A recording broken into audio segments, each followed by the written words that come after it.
My name is Noah Bennett, and for 20 years, I believed my mother had abandoned me.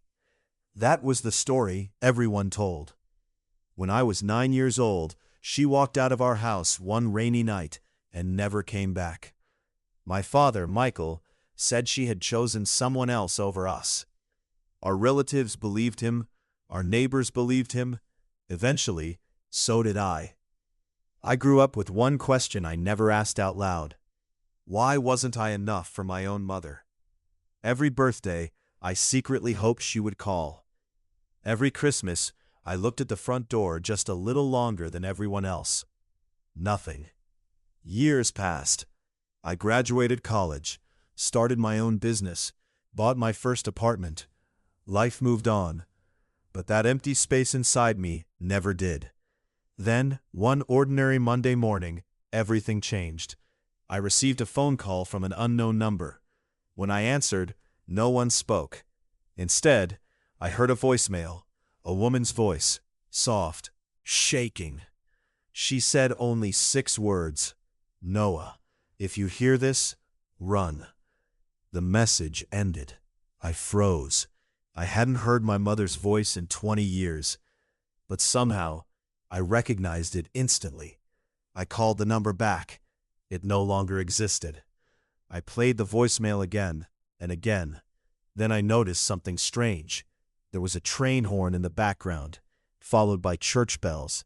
I couldn't explain why, but I knew that sound mattered. I took the recording to my best friend, Daniel, who worked as an audio engineer. He cleaned up the background noise. That's when we heard another voice. A man whispered one sentence, "She'll never tell him." Daniel looked at me. "This wasn't recorded recently." "What do you mean?" He pointed at the audio file. The recording had been created almost 20 years earlier. Someone had only just sent it to me. Who? And why now? The next day I visited the old police station where my mother's missing person case had been forgotten in dusty cabinets.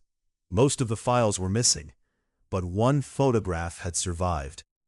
In the background, I saw the same church from the voicemail. It was located in a small town, nearly 3 hours away. I drove there the following morning. The church looked exactly the same. Across the street stood an abandoned train station. As I walked through the empty platform, an elderly station worker stopped me. He stared at my face for several seconds, then quietly asked, "You're her son, aren't you?" Every hair on my body stood up. "You knew my mother?" He nodded slowly. "She came here almost every week." My heart nearly stopped. "When?" He answered, "For nearly 10 years. 10 years? That meant she hadn't disappeared. She'd been alive, close enough to visit, but never came home." The old man handed me a small metal key. "She asked me to give you this, if you ever came looking." The key had a tiny number engraved on it, 217. He smiled sadly. Bus station lockers. I rushed to the old terminal. Most lockers had been removed years ago, except one, number 217. The key fit perfectly. Inside was a backpack covered in dust. There were photographs, letters, medical records, and one video camera. My hands were shaking so badly I could barely turn it on. The screen flickered. Then my mother appeared. She looked older, tired, but she smiled. "Noah, if you're watching this, then something finally happened to me." Tears filled my eyes. She continued, "I never left because I stopped loving you. I left because someone threatened your life. I couldn't breathe." She explained everything. Years earlier, my father had become involved with dangerous criminals through illegal business deals. When he tried to leave, they threatened our entire family. To protect me, my mother agreed to disappear. She became the target instead. She couldn't contact me directly because every call, every letter, every visit could reveal where I was. She watched from a distance.